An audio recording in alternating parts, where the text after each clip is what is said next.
성서 원래 본문 다가가기 신약 성서 본문입니다.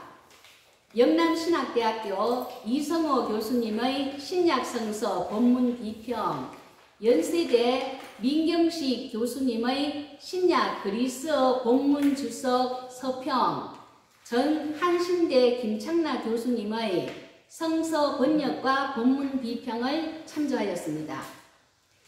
기독교 교회 초기에 사도가 회중이나 개인에게 서신을 보낸 후에 혹은 특정한 사람들의 필요를 위하여 복음서를 기록한 이후에 그 영향력을 확대하고 다른 사람들도 동일한 유익을 얻도록 하기 위하여 사본들이 만들어지곤 하였습니다.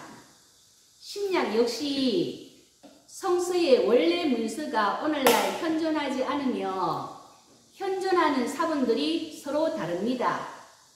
또한 신약 성서 문서가 그리스어에서 다른 언어로 번역되는 과정에서 또 다른 상이점들이 발생합니다. 먼저 오류 사례입니다. 유사 의미에 의한 누락. 마태복음 26장 47, 48절에 따르면 예수를 대신한 유다가 대제사장들과 백성의 원로들이 보낸 무리와 함께 예수를 잡으러 옵니다. 유다는 예수에게 키스함으로써 예수가 누구인지를 무리에게 알려줄 것이고 무리는 유다가 키스하는 사람을 체포할 것입니다. 49, 50절 유다가 그 무리와 약속한 대로 예수에게로 다가가서 말하였다. Apen, he said, 안녕하십니까 선생님. 그리고는 예수에게 입을 맞추었다. 그러자 예수께서 유다에게 말하였다. Apen, he said, 친구여, 무엇하러 여기에 왔느냐? 그런데 파피루스 37번의 경우 역시 말하였다 사이에 누락되어 있습니다. 누락하여 읽어보면 유다는 예수에게로 와서 말하였다. 에이펜, 친구여 무엇하러 여기에 왔느냐? 그 예수님이 하셔야 될 말을 그 다른 유다가 이제 말한 것으로 이렇게 나와버렸습니다. 파피루스에. 그 우리가 그 구약에서 이제 길가를 떠나 사무엘이 길가를 떠나 이 중간에 신약하고 그 길가를 떠나 기바로 갔다. 이것처럼 그 본문에서도 유다가 그 무리와 약속한 대로 예수에게로 다가와서 말하였다. 이 중간에 또 날아가고 말하였다가 이어지니까 친구여 무엇하러 여기 왔느냐? 이런 파피루스 사본에도 그 누락이 되었다 하는 것을 이제 볼 수가 있습니다. 이번에는 본문 내용을 비교합니다. 마태복음 21장 28절에서 31절에 예수님의 두 아들 비유가 나옵니다. 본문 전성 세 가지가 나옵니다. 첫 번째, 큰아들이 아니요 라고 말한 후에 뉘우치고 갔습니다. 작은 아들이 예라고 말하였으나 아무것도 하지 않았다. 누가 아버지의 뜻을 행하였느냐? 큰아들이니이다. 표준 세번역에는 큰아들이라고 나오고 있습니다. 두 번째, 위에 첫 번째 경우와는 같은데 큰아들이 아니요 라고 말한 후에 뉘우치고 갔습니다. 작은 아들은 예라고 말하였으나 아무것도 하지 않았습니다. 그런데 끝부분이 누가 아버지의 뜻을 행하였느냐? 작은 아들이다. 이렇게 이제 기록이 되어 있습니다. 그래서 이거는 필사 과정에서 실수한 것이 아닐까 그렇게 생각하고 있습니다. 자, 이번에 세 번째는 역할을 바꿉니다. 첫째 아들, 저 큰아들은 예라고 말하였지만 가지 않았고 작은 아들인 둘째 아들이 아니요라고 말한 다음에 뉘우치고 갔다. 누가 아버지의 뜻을 행하였느냐? 작은 아들이니이다. 개역개정에는 이렇게 나오고 있습니다. 그러면 표준 세번역은 큰아들이 아니요 아니요라고 말한 다음에 뉘우치고 간 다음에 갔다. 아버지의 뜻을 행한 자는 큰아들이다. 그 개역개정에는 둘째 아들이 아니요라고 말한 다음에 뉘우치고 갔다. 아버지의 뜻을 행한 자는 둘째 아들이다. 그 이는 번역 대본이 다르기 때문입니다. 그 앞부분에서 우리말 성경에서 표준 세번역은 UBS GMT 3판이라고 했습니다. 개역개정은 4판이라고 10년 동안 차가 나는 그 4판을 대본으로 했기 때문에 이제 이런 차가 났다는 걸 알 수 있습니다. 역시 정경희 TV 열매 맺어야 하는 그 방송에서 제가 이 부분을 한 적이 있는데 참조해 주시면 좋겠습니다. 신약 사본입니다. 첫째 파피루스 사본인데 거의 2, 3세기의 것으로 건조한 사막에서 80여 개 발견된 단편 필사본들로 가장 오래된 사본일 뿐만 아니라 좋은 사본들입니다. 파피루스 피입자 위에 숫자를 기록하였습니다. P52번은 125년경의 것으로 현존하는 신약 사본 중 가장 오래된 것으로 요한복음 18장이 기록되어 있습니다.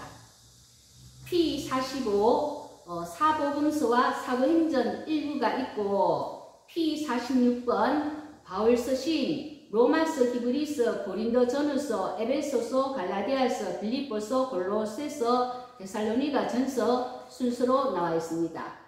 P47번은 요한계시록 6장에서 17장까지 있습니다.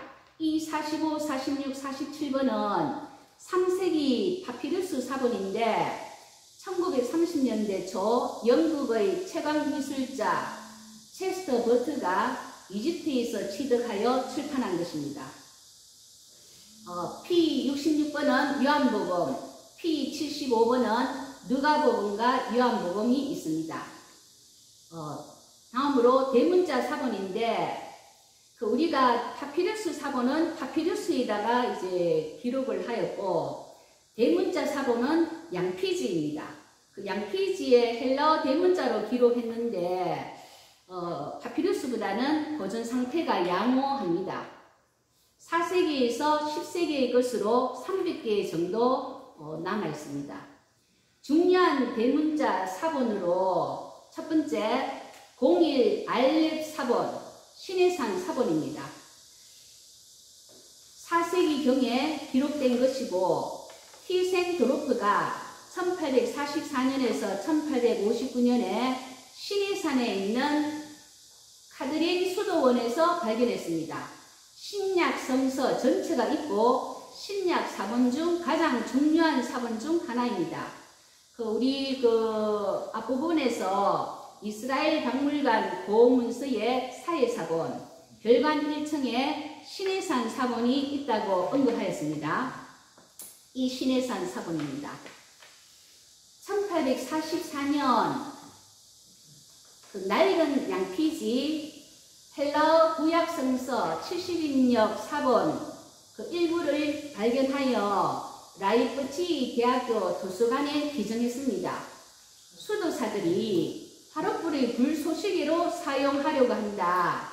이미 2바구니나 태웠다. 1853년에 다시 방문하니까 이번에는 경계에서 외부인 경계 근처에 얼씬도 못했습니다. 1859년 그리스 동방정교회 수도 원장 임명권자인 러시아 황제 알렉산더 2세의 후원으로 방문한 후 떠나기 전날 최근 발행본 헬라어 구약성서를 선물로 줍니다. 그러자 저들이 벽장에서 붉은 천에 쌓여있는 것을 보여주는데 4세기경 기록한 것으로 보관 상태가 양호하고 구약성서 대부분과 신약성서 전체, 당시 책기름만 남아있던 헤르마스 목자서 등이 포함되어 있습니다. 그러니까 티센도르프가 밤새워 읽기 시작했습니다. 잠자는 것은 정말 신성 모독죄로 보였다. 나는 내 손에 현존하는 것 중 가장 귀중한 성경 보물, 지난 20년 동안 이 분야에 대해 연구한 모든 사본들 중 가장 오래되고 가장 중요한 보물을 들고 있다. 이렇게 고백했습니다. 이것이 러시아 황제 손에 넘어갔는데 볼셰비키 혁명 후 성경에 아무런 관심 없고 돈이 궁해진 소련 공산정부는 대형 박물관에 10만 파운드, 약 50만 불에 팔아 1933년 성탄 이브날 대형 박물관에 들어왔습니다. 두 번째, 02A 알렉산드리아 사본. 5세기경에 기록된 것인데 신약성서 대부분, 마태와 요한의 일부가 누락되어 있어 복음서를 위해서는 가치가 작으나 계시록을 위해서는 가장 중요한 사본입니다. 03B 바티칸 사본. 가장 오래된 양피지 사본으로 4세기경에 기록되어 있고 신약성서 마태복음에서 히브리서 9장 14절까지 보존되어 있습니다. 목회서신과 빌레몬서가 누락되어 있는데 우리 앞쪽에 파피루스 45번, 45, 46, 47 이집트에서 발견했다 하는 이 파피루스 45번과의 유사성 때문에 매우 중요한 사본으로 평가됩니다. 04C 에브라임 사본. 5세기에 기록되어 있는데 신약성서 절반 부분이 보존되어 있습니다. 이것은 거듭선 양피지 사본입니다. 겹쳐서 11세기에 기존 것을 지우고 그 위에 시리아 교부인 에브라임의 조약과 설교를 썼습니다. 티센도르프가 화학약품을 이용하여 본래 쓰여있던 5세기의 신약 본문 60%까지 해독하였습니다. 그러니까 이제 파피루스는 나무 껍질로 이렇게 이제 했으니까 원물이 남아있을 리도 없고, 양피지도 이제 귀하다 보니까 그 위에 겹쳐서가 또 쓰고 그리고 이제 글자들이 띄어쓰기 이런 거 없습니다. 막 대문자로 빡빡하게 이렇게 연결되어 있기 때문에 제가 사진으로 이제 보니까 구분이 이제 안 되는 그런 식이었습니다. 05번 D 베자 사본입니다. 5세기경에 기록되어 있고 복음서 대부분이 있고 사도행전 요한 3세의 단편이 보존되어 있습니다. 베자가 프랑스 리옹의 한 수도원에서 얻어서 영국 케임브리지 대학교에 개정하였는데 사도행전이 다른 사본에 비해 10% 더 깁니다. 대문자 사본은 맨 앞에 영자를 붙여서 01번, 02번, 03번 이렇게 영자를 맨 앞에 붙입니다. 다음 이제 소문자 사본입니다. 소문자 사본은 앞에 공자가 안 들어갑니다. 소문자 사본은 가장 많은 분량으로 3000개 정도가 있고 9에서 16세기경 후대 기록으로 보존이 잘 된 편입니다. 네 번째는 성구지. 한 2000여 개 정도 발견되어 있는데 5세기경 이후 매주일 혹은 매일 정해진 순서에 따라 성구를 읽도록 하는 중요한 성구집입니다. 우리가 이제 주일날 주부에 나온 것처럼 그 당시에도 성구집이 이제 있었습니다. 다섯 번째로 고대 역본입니다. 시리아역, 콥틱역, 고대 라틴어역. 여섯 번째로 교부들의 문헌, 주로 2, 4세기경의 교부들의 문헌이 남아 있습니다. 여기까지가 이제 신약 사본이고 이제 신약 성서 인쇄본입니다.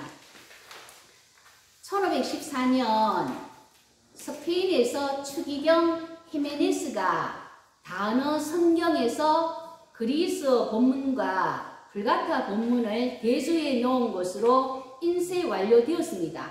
사실은 최초의 인쇄인데 교황의 제가를 받아 반포한 것이 1522년입니다.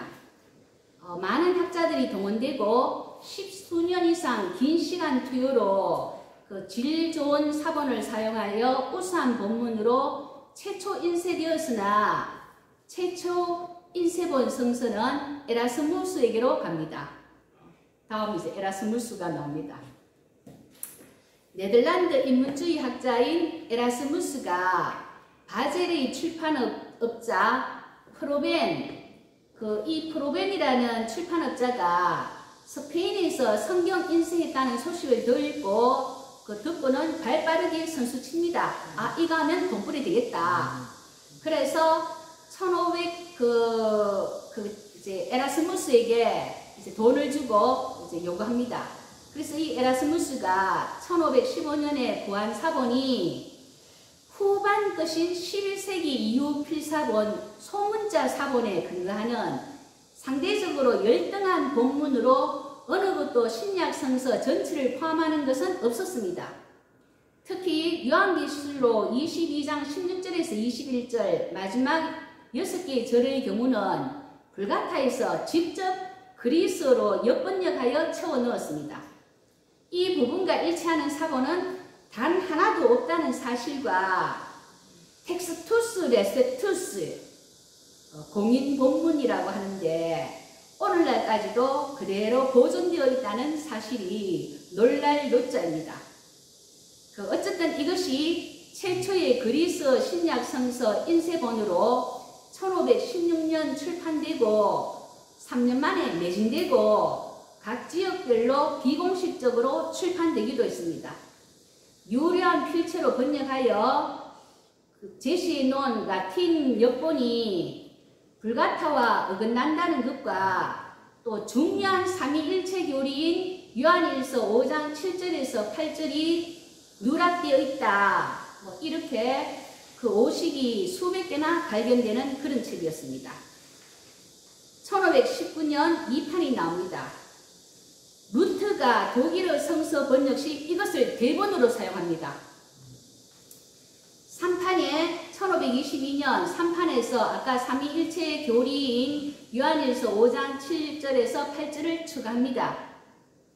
그 다음에 1527년 4판에 아까 우리 스페인에서 1514년에 인쇄했다가 교황 제가를 받아 반포된 것이 1522년이라고 했는데 4판 1527년에 이 스페인 다언어 성서를 참조하여 요한계시록을 90여 곳이나 수정하고 1535년 5판에서 불가타 본문 거 뺏긴 거 그것을 제거합니다. 자, 이제 파리 출판업자 스테파누스가 1판, 2판 1546년, 1549년 에라스무스 성서와 스페인 다언어 성서를 혼합하여 출판합니다. 1550년 3판에 틀린 것들이 막 나오고 하니까 그리스 사본들의 이문과 다언어 성서의 다른 읽기를 수록합니다. 이것이 본문 비평 장치가 첨부된 최초의 그리스어 신약 성서입니다. 1551년 4판에 이 본문 구절에 오늘날까지도 사용되고 있는 절번호를 기입했습니다. 우리가 몇 장 몇 절 이렇게 구분했는 것이 이때 나타납니다.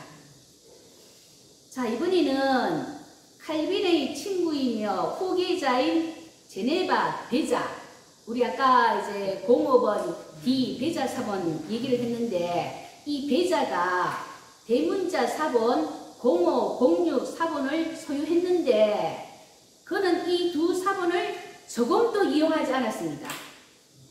당시 사회적으로 인정받고 있던 에라스무스와 스테파누스의 그리스어 성서의 본문에서 유별나게 빗나가는 다른 하나의 성서 발행을 원치 않았기 때문입니다. 결국 에라스무스가 원조로 공인 본문으로 굳어지게 하는데 이바지한 것입니다.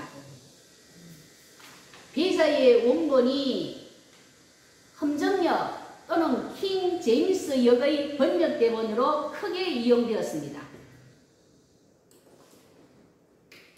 1633년 베자 성서 출판업자인 네덜란드의 엘제비에 형제는 당신은 모든 사람이 받아들이는 본문을 가지게 되었습니다. 그 안에는 변개되거나 훼손된 것이 제공되지 않았습니다. 라틴어로 텍스투스 레셉투스, 텍스트 리시브드, 공인 본문, 수용 본문, 텍스투스 레셉투스 외쳤습니다. 또한 성서의 모든 말씀은 하나님의 영감으로 기록된 것이다. 17세기 경건주의자들의 신앙심까지 합쳐져서 텍스투스 레셉투스에 들어있는 자구 하나하나에 이르기까지 영감된 것으로 믿는 데까지 나아갔기 때문에 텍스투스 레셉투스에 대한 어떠한 비판도 신성모독으로 여기고 변경의 가능성을 철저히 배제했습니다. 사실 이 계통은 후대의 소문자 사본 사용으로 가장 변개가 많은 비잔틴 본문인데 도리어 변개되었거나 훼손된 것이 제공되지 않았다고 텍스투스 레셉투스 외치며 300여 년간 그 권위를 떨쳤습니다. 그럼에도 불구하고 아직까지도 이 수용 본문이 일부 사람들에게 중요하게 여겨지는 이유는 영미계통과 독일 계통의 매우 유력한 성서가 이 전통을 따르기 때문입니다. 1611년 영어로 번역되어 출판된 킹 제임스 버전, 1522년 종교개혁자 마틴 루트가 독일어로 번역한 루트 성서가 수용 본문의 전통을 대표합니다. 이것은 수세기 동안 교회의 공인 본문으로 그 위세를 누렸습니다. 자, 이제 반전이 일어납니다. 1881년 영국 케임브리지의 두 학자인 웨스트코트와 코르트, The New Testament in the Original Greek, 원래의 그리스어로 작성된 신약 성서 비평판을 출판하였습니다. 이들은 텍스투스 렙세투스가 시리아 본문 유형, 오늘날 비잔틴 본문 유형이라고 하는데 그거와 대체로 일치한다. 이 후대의 본문이 더 오래된 본문 유형으로부터 어떻게 그리고 왜 그렇게 부풀러 나가기 식으로 발전해 갔느냐 하는 계보학적 변화 과정을 일관성 있게 논증함으로써 그동안의 텍스투스 렙세투스 이성 아성을 결정적으로 무너뜨렸습니다.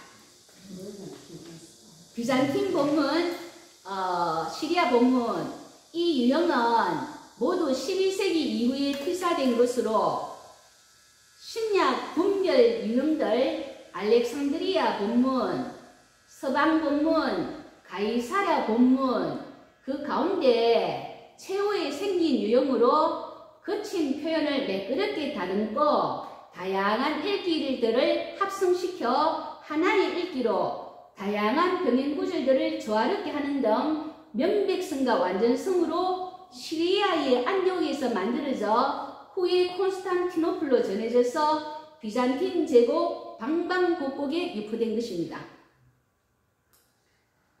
그 오늘날 가장 권위 있는 그리스어 신약 성서를 간행한 독일 신학자 아버지 에버하르트 네스틀레가 12개의 판, 그 아들 어윈 네스틀레가 8판, 이들 부자의 비평본은 19세기 티센도로프 비평본, 웨스트코트, 포르트 비평본을 토대로 출발하여 개정을 거듭하여 제21판부터 알란트가 공동 발행인으로 가담하여 현재 네스틀레 알란트 비평본은 20세기 신약 성서의 표준 본문 지위를 확고하게 얻게 되었습니다. 본문이 우수할 뿐만 아니라 비평 장치에 필요한 증거 자료가 그에 완벽하게 들어 있습니다. 2014년 현재 28판까지 나와 있습니다. 2014년, 예, 2014년 현재 28판까지 나와 있는데 그리스어 신약 성서 한국어 서문판 28판이 대한성서공회에서 2021년 11월 30일 발령되었습니다. 그 서문에는 비평장치를 읽을 수 있는 기호들과 약어들에 대한 설명이 나와 있고, 본문에는 그 상단에는 헬라어 성경, 하단에 비평장치로 이루어져 있습니다. 그 제가 갖고 있는 그 관련 책자에는 그 27판이 이제 인용되어 있는데, 그 저는 28판 발령본을 펼쳐서 대조하면서 이제 보았습니다. 19세기 말 비평본이 수용 본문을 대체한 이후로는 신약 성서는 세계 성서 공회 연합회의 그리스어 신약 성서 역시 비평본입니다. 우리나라의 경우 개역 한글판 개정 성경에서 4판, 세번역 표준 세번역에서는 3판 이것을 가지고 왔다고 했습니다. 모두 비평본의 전통을 따르고 있습니다. 그 본문 비평의 그 원칙은, 신약 성경에서 본문 비평의 원칙은, 외적 비평 기준은 가장 오래되고 가장 잘 전거된 사본 계열을 참조합니다. 일반적으로 시내산, 바티칸 사본과 우리가 0102 이렇게 번호를 매겨놓은 그 순서대로, 그리고 파피루스 사본들이 우선입니다. 또한 가장 오래되고 가장 광범위하며 가장 탁월한 사본에서 발견되는 독본이 다른 이문들보다 원본일 가능성이 크다 하겠습니다. 내적 비평 기준은 어려운 읽기가 쉬운 읽기보다 더 본래적이다.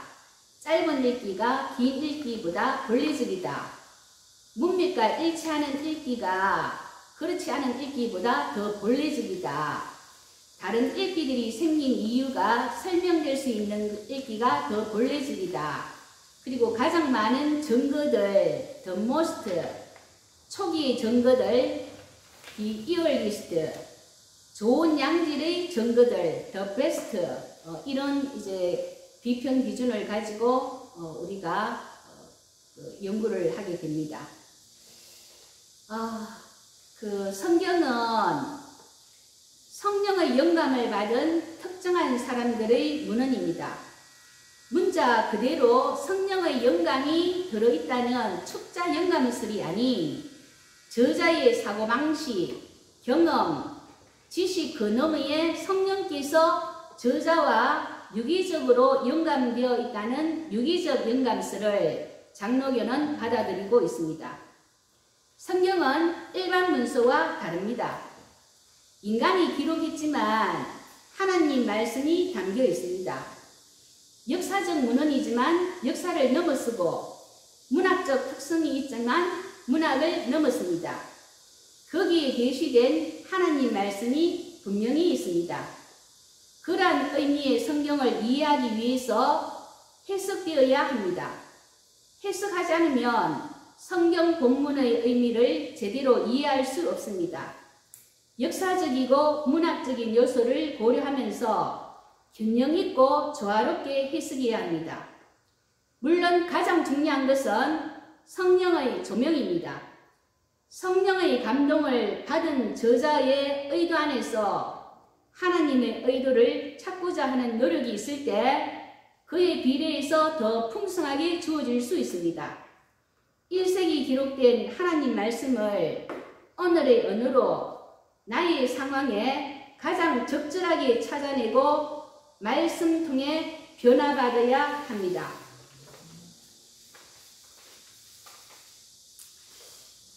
마지막으로 구약 성서다 비블리아 헤브라이카 슈투트 가르텐시아 BHS 구약의 표준이라고 했습니다.